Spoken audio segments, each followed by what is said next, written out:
Well, hello everyone, and welcome to the Rise of Privacy Tech's Data Privacy Day event. This session, this main stage segment is titled Privacy at the Board Level, and very aptly, we have two leaders in privacy who have very storied careers in privacy and security. Let me start off with Chenxi Wang, who is the managing general partner at Rain Capital and an investor in security and privacy tech startups. She is also a board member. I believe it's MDM, correct? Which is a MDU. Apologies on my part, which is a Fortune 500 company. And with her, we have no one other than Keith Enright, who is Google's chief privacy officer, has been a chief privacy officer at other big brands like Macy's, and who is also a board member at Zoom Info. Today, we're going to structure the panel, beginning with introductions. Then we're going to move to talking about trends relating to privacy at the board level. We're going to try to predict some forward thinking, so we're looking at trends from the past few years, and we're going to make some predictions about where privacy discussions at the board level are going to go. And we're going to end with some advice that our experts here are going to share with those who are tuning in, privacy tech founders and investors who are interested in this space. And lastly, you are free to send us some questions in the chat function. I will be checking it from time to time, and I will be addressing those that are relevant that we can within the time that we have. So without further ado, let me start with Chenxi. If you have anything to add to my abbreviated intro of your storied career. Largely correct. I don't believe MD is Fortune 500 company. Just a correction. Oh, no. Sorry. I thought when I googled that it said. I don't think so, but okay. I could be wrong. I don't think so.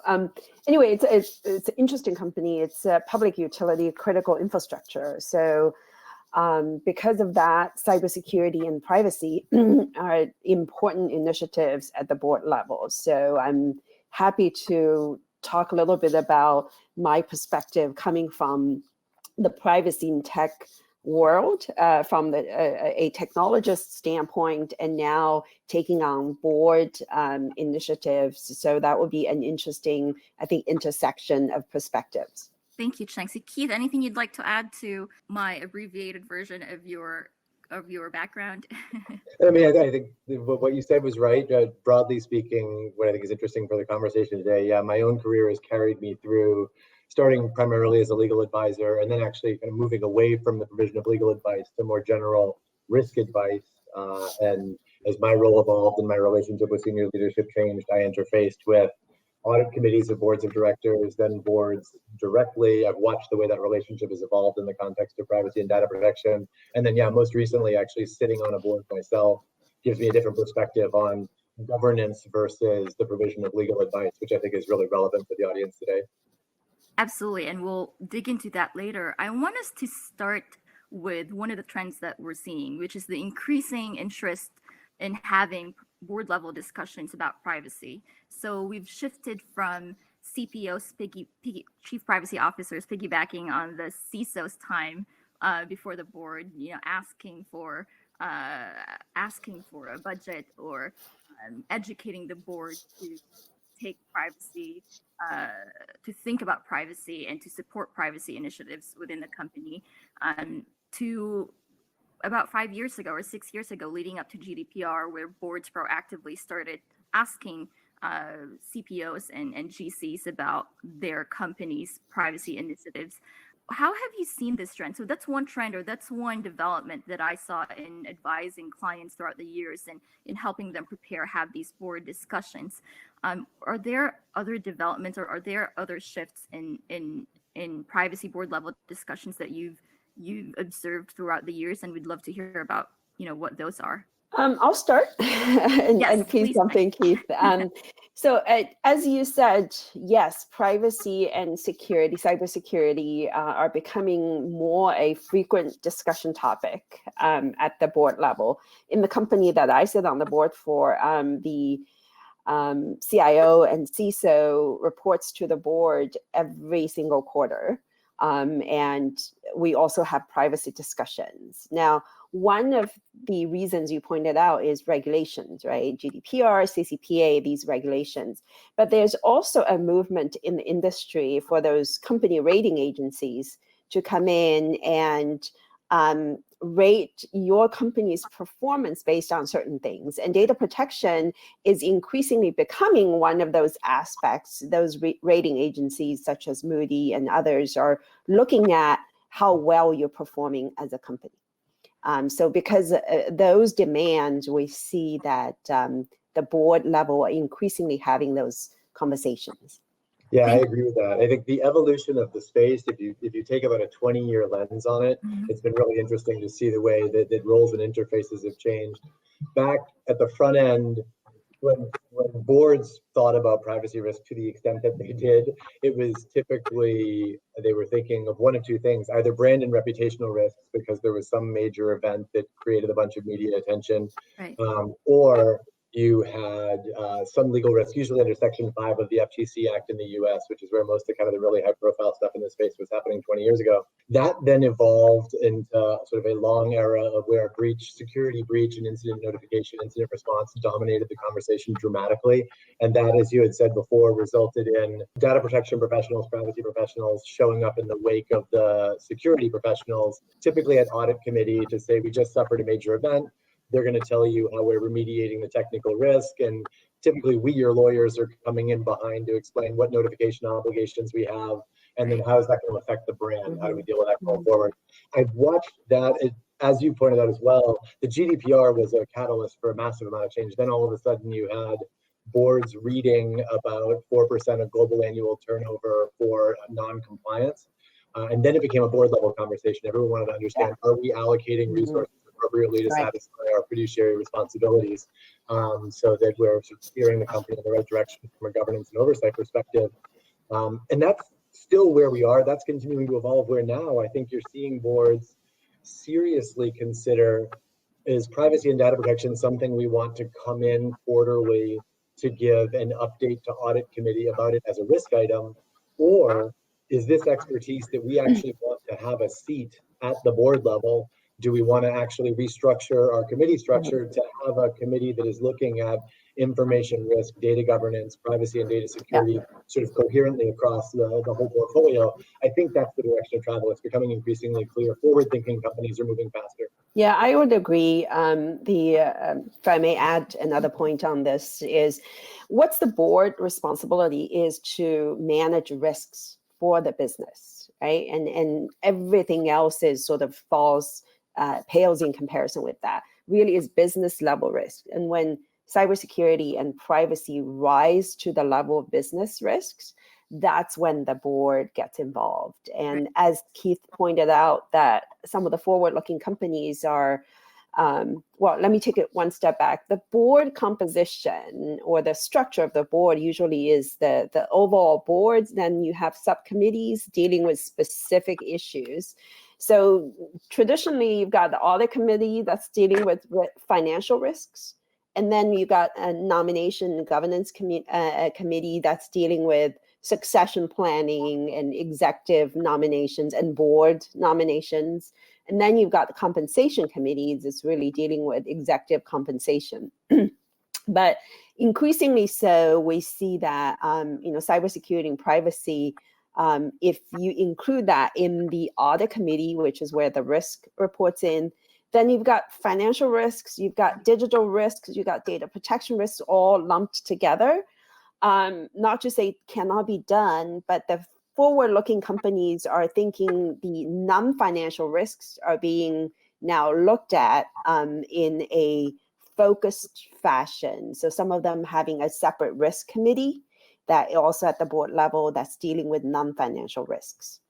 Thank you for that background. And I'm seeing some questions that relate to that. For instance, Jeannie Barton is asking, did the FTC settlement with Facebook very recently requiring board level privacy committee and direct reporting by the CEO change things at the board level?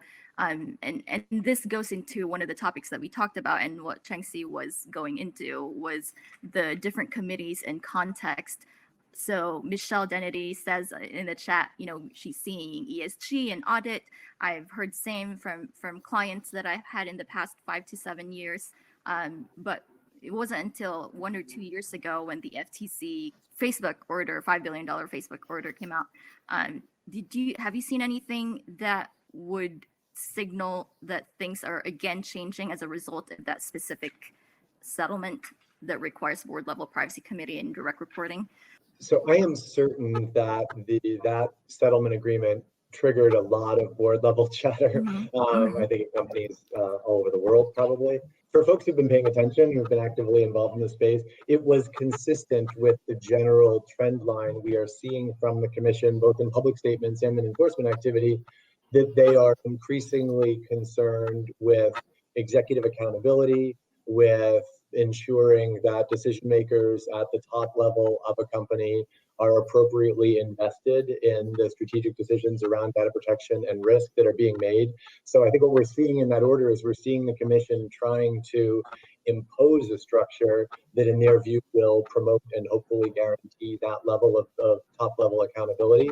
Query, it's probably still too soon to tell. Is that the structure that will prove durable? Will see continued evolution, both in the law through future FTC enforcement, as well as through natural innovations in the market. Companies want to get this right for their own purposes. They want to make sure that they have effective governance and oversight functions in place, both to make sure that the executives are appropriately protected and allowed to do their job effectively, that they're able to proceed with confidence because they know what their responsibilities and obligations are.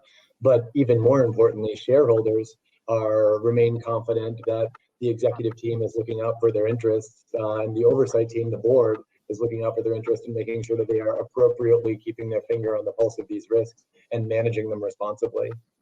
Yeah, I would agree. I think the trend is these risks are becoming high-profile discussions at the board level. Now, I'm not sure necessarily everybody's going to have a privacy committee because the businesses are different. And I also think a structure doesn't necessarily guarantee these risks are taken care of.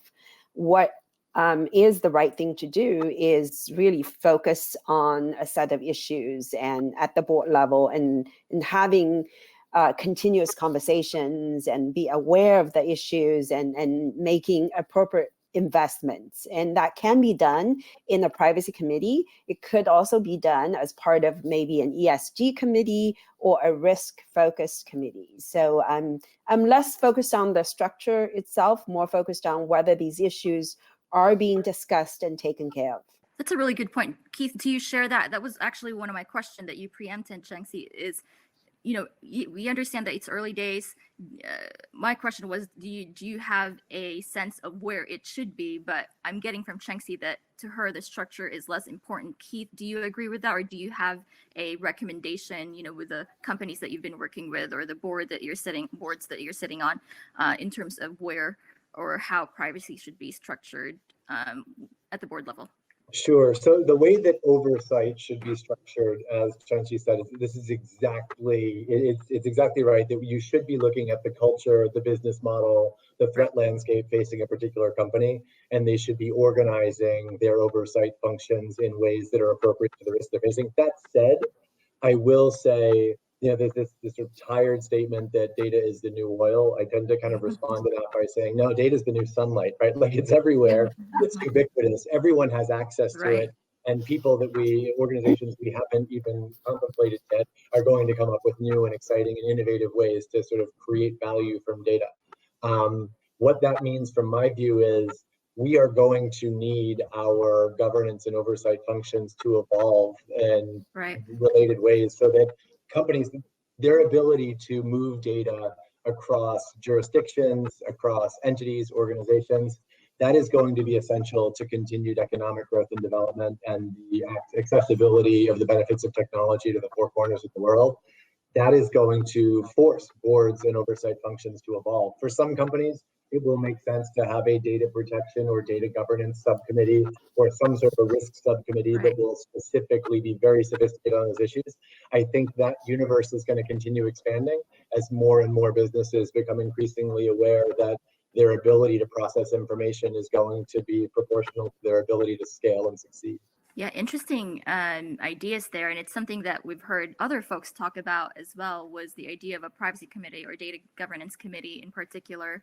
We have Yan in the chat ask, it seems like the boards are still driven by risk mitigation when they're talking about, and loss aversion when they're talking about privacy at the board level. Is this your experience? Is it really just about risk at this stage? Are there other facets to the privacy conversation? What is the nature and the context that lead to privacy discussions at the board that you're seeing beyond risk? So it's definitely not that binary, right? Like I can say in conversations at many organizations that I've been involved with, it is not so simple as to say privacy is a risk. Let's have a board level conversation about how to avoid that risk to meet our fiduciary obligations.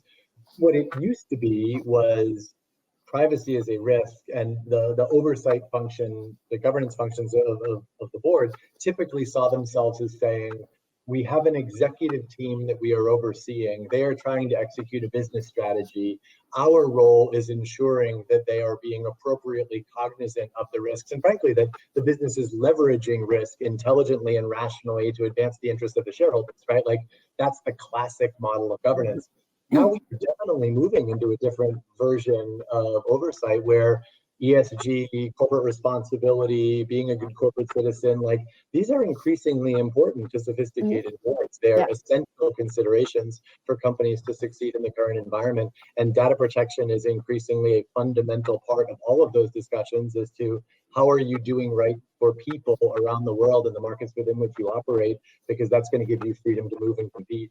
Yeah, I would agree. I mean, even though board is largely about dealing with the risks, today's conversations, a lot of it is about culture as well of the company, right? And human capital, social responsibility. All these conversations are happening at the board level, not just black and white as risk or mitigating risks. That said, different companies treat it differently, and it has to be part of the business and part of the cultural conversation for the company. So I think it's a fascinating trend to watch. Absolutely. What about, this is one thing that we talked about a few days ago when we were planning. What about this quote unquote obsession with trust? Have we seen that at the board level when it comes to privacy conversations? And I'm not suggesting that, it's a negative thing. It's something that consumers and customers certainly care about, because in order to maintain relationships with their vendors or with the companies and providers that they're engaging with, you need to maintain that customer trust, may it be B2B or consumer types of trust. Are these types of conversations being had at the board level when it comes to privacy? Yes. I mean, I don't think trust conversation is limited just to privacy. Right, cybersecurity to a large extent is also about trust. Can I run my operation in a way that my customers can trust me with putting their personal data, or my partner can trust me that I don't get their operations breached and things like that. So the brand, the image of the company is largely also about trust. And there's another thing is trust from the perspective of investors. Right? At the board level, you care about investors as well. And you've got large institutional investors who's putting in tens of millions or maybe even hundreds of millions of dollars in your company. They care a lot about the trust image of your company. And so you certainly don't want those investors to pull their investment away. So trust is really important from that aspect as well. And this is exactly right. One of the things that I have found interesting over the last 20 years in privacy is folks have always had a hard time getting their arms around what privacy actually is, right? It means radically different things in different contexts to different people. You amplify that complexity when you start talking about trust. And exactly as you were just saying, I think this notion of understanding all of the communities through which you are going to be interoperating that require trust for your business to be successful. Retail brands obviously need to be obsessively concerned with their relationship with their consumers. The brand needs to be trusted. There needs to be a presumption of brand quality, a presumption that sort of customer relationships are going to be appropriately managed, all of that. There is definitely this trust relationship with investors. This is probably of paramount concern for some of the folks on this particular call with this particular audience, right? I can say when you are going and seeking funding, if you are interfacing with the SEC in advance of an IPO or something like that, your reputation, the reputation of the people around you on your leadership team, a demonstrated track record of showing up, giving accurate information, not hiding the ball or misrepresenting, that is absolutely essential to success at that stage in your company's development. And then even beyond that, once you are, let's say you're a publicly listed company, you have all of these new incremental transparency and oversight obligations, you have this whole new community that you're interfacing with, which is regulators around the world, regulators, consumer advocates, and others, that if you are perceived as having misled or mischaracterized something, if they don't think they can believe the things that you're telling them, you create headwinds that can seriously stifle the growth and success of your business. Really good points. I want to address two in particular on, the defining and understanding privacy challenge. We will have that conversation today with no one other than Daniel Solov, who has been thinking about this and writing about this for years. But on the SEC point, we have Jeannie ask, are you both seeing further action by the SEC regarding risk disclosures about privacy and security? I'm not seeing anything concrete, to be honest. Obviously, the regulatory landscape is shifting, and we're seeing a lot of international pressure on increasing privacy regulation. And with this new administration, it's still remains to be seen where they are moving to. So obviously, every board is looking at this, right? So we're all aware. And I think, for instance, my board, we get GC briefing every board meeting about regulatory landscape, and because MDU is an energy company, so we care about regulations in the energy industry as well as regulation largely for businesses. So we are aware of that, and I know a lot of companies are having those conversations as well. Yeah, I am, to be totally clear, I'm not a corporate governance specialist. I am not a lawyer who regularly practices before the SEC or related agencies. I am involved in the preparation of relevant filings, 10Ks, 10Qs, risk filings, things like that. I can say I have been fortunate, the organizations that I've been involved with, this has so clearly been a recognized area, both of risk and of priority for business strategy, that it's always part of that, or I shouldn't say always, for the course of my career, it has been a key area of consideration, both on the security and data protection side, as well as the reputational side, the incessant trend line towards increased regulatory scrutiny, legislative complexity around the world. Those risks have been, I think, starkly identified, as legal counsel tends to advise one to do, to make sure that the company is appropriately informing its shareholders of the risks that it's facing. Thank you both. Keith, you've mentioned a couple of times the distinction on giving privacy advice and privacy governance work at the board level. Can you talk us through, in your role as CPO at Google and in your role as a board member at ZoomInfo, can you talk us through what the distinction is and what advisors out there? Because in addition to founders and investors, we also have privacy experts who are sitting on non-public advisory boards, and some of them in public boards who might benefit from this distinction from you. Sure. This, I think, is one of the most important conversations that we need to have as we think about how do we evolve and mature corporate governance and oversight functions. For me, there's been a learning curve on this over the last several years as well, which is in my role as a legal advisor to companies, I advise them on what are the legal risks they are facing. I will give strategic advice about what they should be doing, what they shouldn't be doing, where they have flexibility, how they should be engaging, what product optionality exists as we're thinking about product strategy. That is fundamentally different from the role of a board member who's providing governance and oversight. In the latter, you're not generally giving advice as to how to manage these risks. You are asking questions. That is kind of the most fundamental distinction that I would lay out for people. So if I am sitting in a governance and oversight function, I am asking questions, I am probing management to make sure that they themselves are asking the right questions, that they are aware of the risks that their strategy is creating, affecting, and unlocking.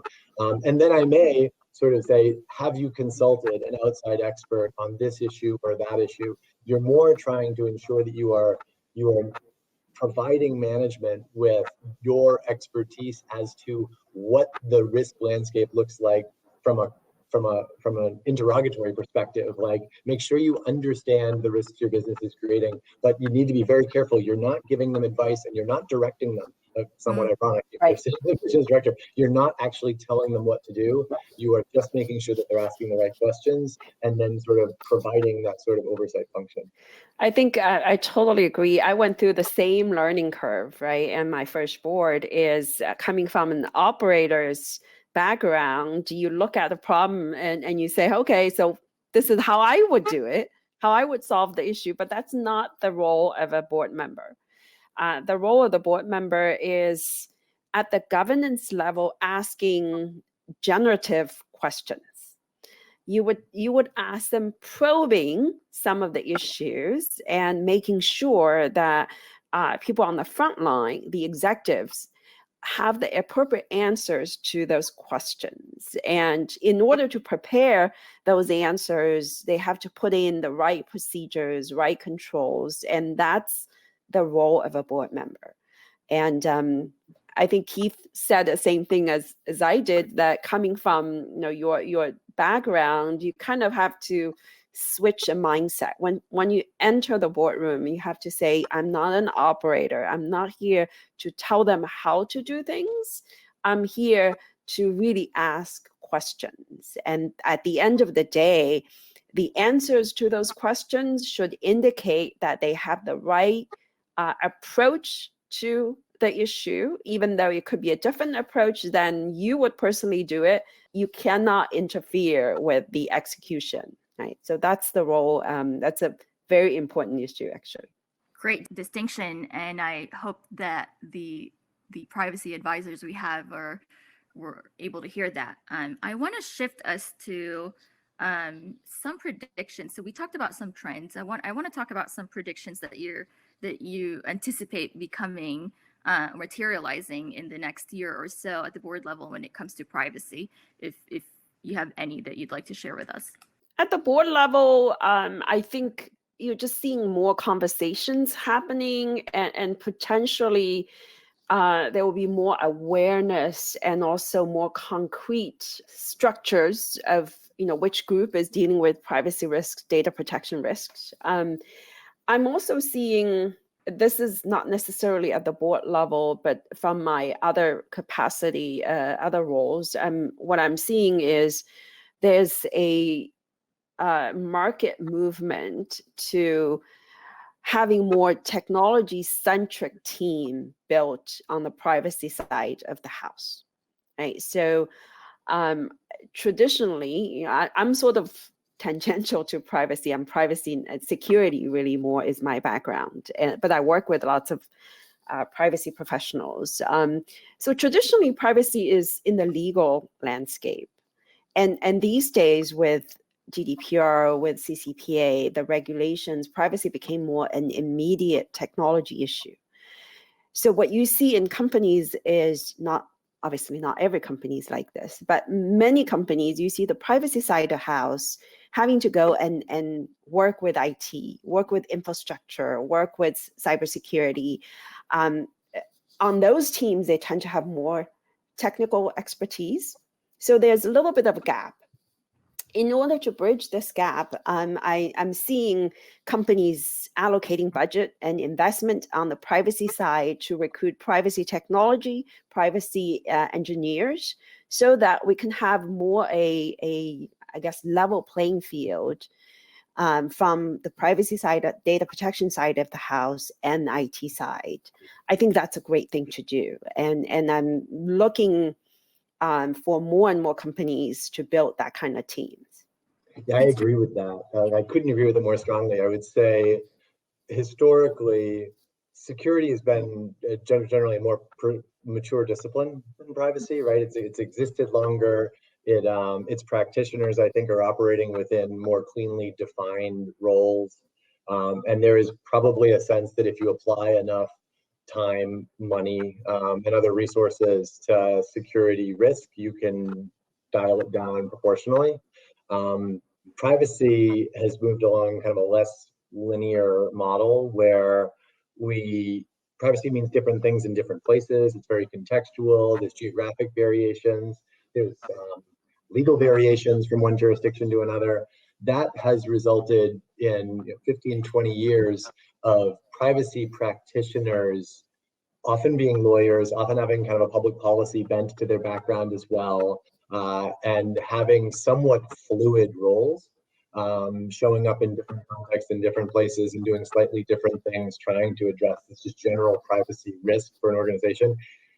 I think that we are maturing out of that now to some extent, exactly as Chenxi was just saying. GDPR is an interesting example of this, right? It imposed such substantial and onerous requirements on organizations that you began this sort of path to recognition that you're never going to throw enough humans at this particular risk. There aren't enough lawyers that you're going to throw at the privacy obligations of a multi-billion-dollar multinational to manage them down to a responsible level. It is necessarily going to be a conjunctive application of people, technology, and other things. You need to automate. You need to figure out ways to translate legal requirements into measurable, auditable controls. Then you need to be able to automate those controls so they can operate at scale when you're dealing with billions of records kind of over time. So I think we're going through that right now. What that means for our board level conversation is these sort of siloed security analysis, privacy analysis, these kinds of things. I think that's coming together. I don't know what the final shape of it is. I think there is some next generation data governance function that it'll be data protection, it'll be risk and opportunity, there will be business strategy elements to it. Many of these things are still coming together. I think we're going to see large, sophisticated organizations experiment with different models. And at some point, we'll start seeing some more consistency, probably still another, could be as far as 10 years out, where folks start aligning around a single model. But I think that's the general kind of trajectory that we're seeing the conversation moving.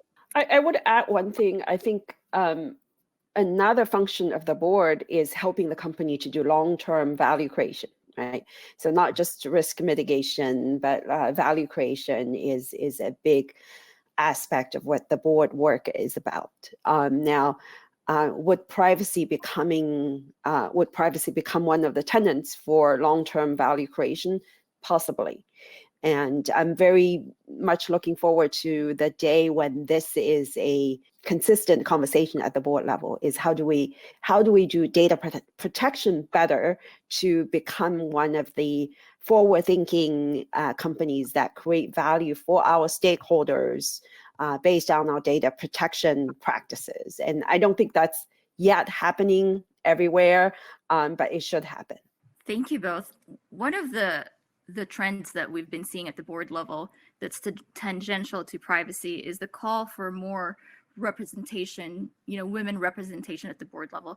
How are you seeing the privacy industry feeding into this, or perhaps, influencing or helping increase the numbers of women, of increased parity at the board level, if any, if you're seeing any trends there at all? So certainly I'm involved in a number of efforts, initiatives, if you will, to have more parity at the board level. And I myself has founded a group to get more senior women onto corporate boards. I think that's a fantastic thing that we as existing sitting board members can help boards do. Having more gender parity, racial parity on the highest level of corporate governance is really important.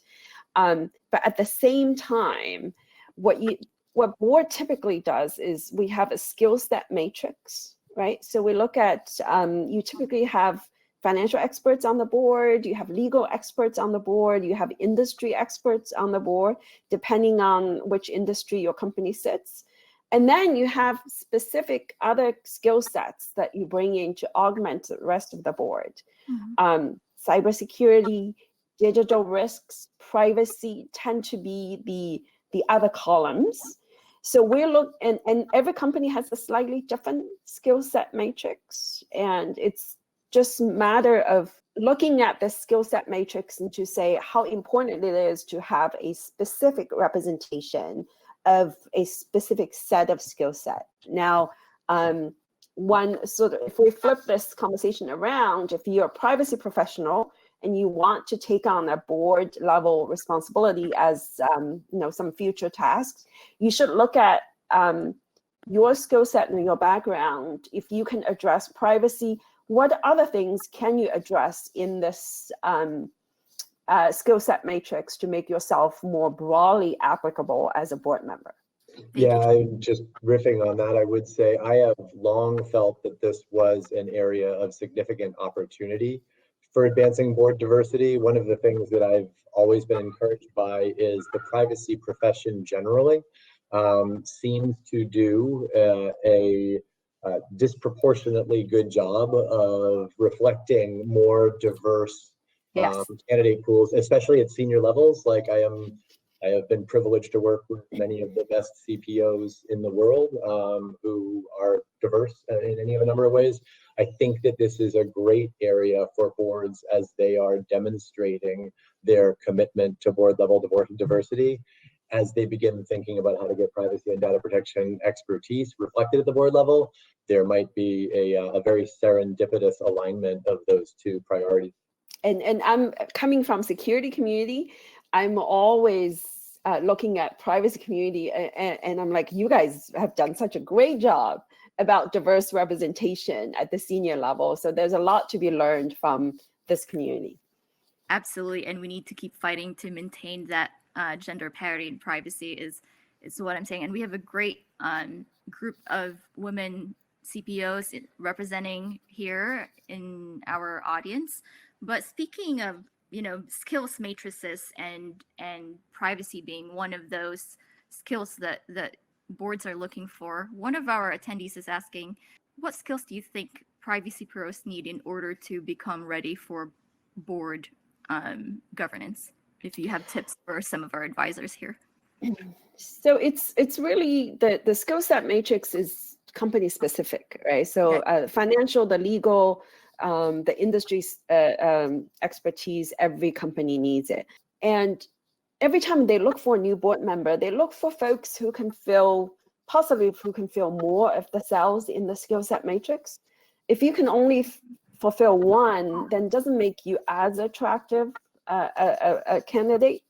So if you are a privacy professional, I would say, hey, looking at what other legal expertise you can bring to the board. Sometimes working with regulatory bodies, working with government, different government groups is a very interesting skill set to bring to the board. That's one.